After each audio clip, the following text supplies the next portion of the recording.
Thank you for visiting the Coin Lady channel again. Listen up. Everyone, XRP is about to take a nosedive. And I'm the type of guy who knows that the market will recover from this downturn. It's only a momentary setback.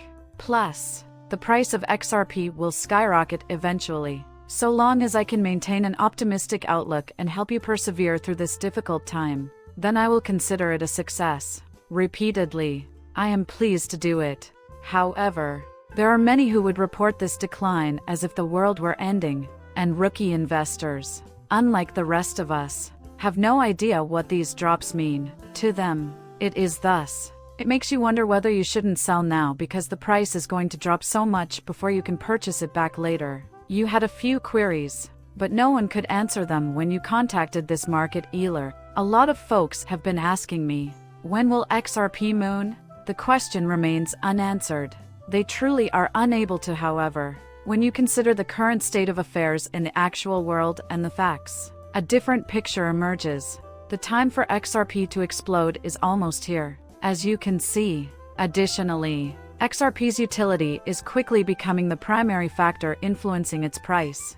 However, I do not believe that will commence until rules are established. However, those rules will also be implemented this year, which is a positive development. I predict that it will begin with mica in the European Union and then spread like wildfire throughout the rest of the globe. Since multiple countries' policies are necessary for cross-border payments to function, it's inevitable that more and more countries, including the United States, will implement new restrictions, and I predict that will occur in the year 2024.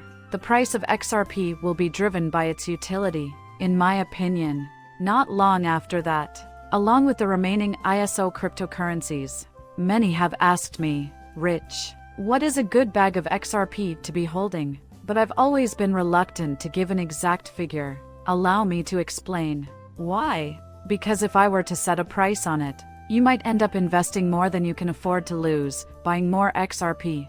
For example, additionally, having patience is key when holding XRP. So if you're overly invested, you might not be as patient. To rephrase, I always tell people to invest their money into crypto, specifically XRP and other utility-driven coins, and then sit back and wait for things to work out.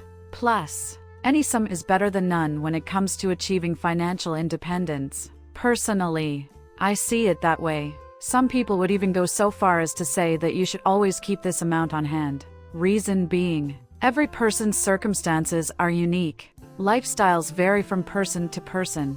Everyone on X says things like, I'm quitting my 9-to-5 job if I make $100,000 in this next run. Some individuals have big plans with that kind of money. Unfortunately, I keep hearing individuals warn that they will need to rethink their retirement strategy unless they withdraw $10 million during the next run-up.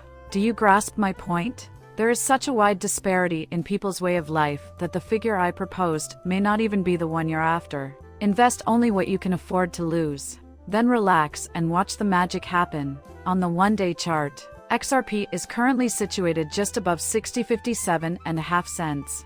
People are acting as if everything is going downhill. And those that own Bitcoin and Bitcoin maxis are going completely bonkers right now due of this. As I mentioned before, even though we only lost 5% on XRP today, insiders anticipated the US government would start selling today and pre-sold 30,174 Bitcoin that they just transferred to Coinbase. Someone must have heard that the US government is about to sell a large quantity of Bitcoin, because it would explain the recent precipitous decline in Bitcoin prices. As a result, they began selling their Bitcoin.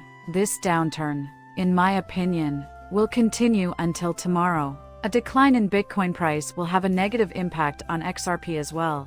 The most significant altcoin season to date is just starting, and it will continue until the end of the year. The first stage is the one we're currently experiencing with Bitcoin. Investment capital pours into Bitcoin, driving up its price. The second stage of the Ethereum project talks of the upcoming Phase 3. Large caps and the fact that Ethereum is outperforming Bitcoin have been circulating. Large caps have been outperforming Bitcoin and Ethereum, and large caps are going parabolic, regardless of fundamentals. Memes are everywhere, and large caps have gone full vertical. We're seeing blow-off tops in large caps, and micro caps. low caps, and mid caps all tend to pump at the same time. That is what's on the horizon, and it's making everyone really enthusiastic. And from that point on, it doesn't matter where your money goes, you'll always come out ahead. Having an exit strategy, though, is essential. The reason being that everyone will insist that the peak has not yet been reached. I'm not referring to XRP. We're going to negotiate a better price, a reasonable target, and a strategy for when we sell. If you want to get out of this huge alt season alive and well, you need a strategy for all of your cryptocurrencies, not just the ones you're now holding. What I'm trying to convey is that you shouldn't get too caught up with cryptocurrency until the next cycle comes along. The video ends there. As always, I'd appreciate it if you could subscribe and leave a comment with your opinions. Coming up shortly. Farewell.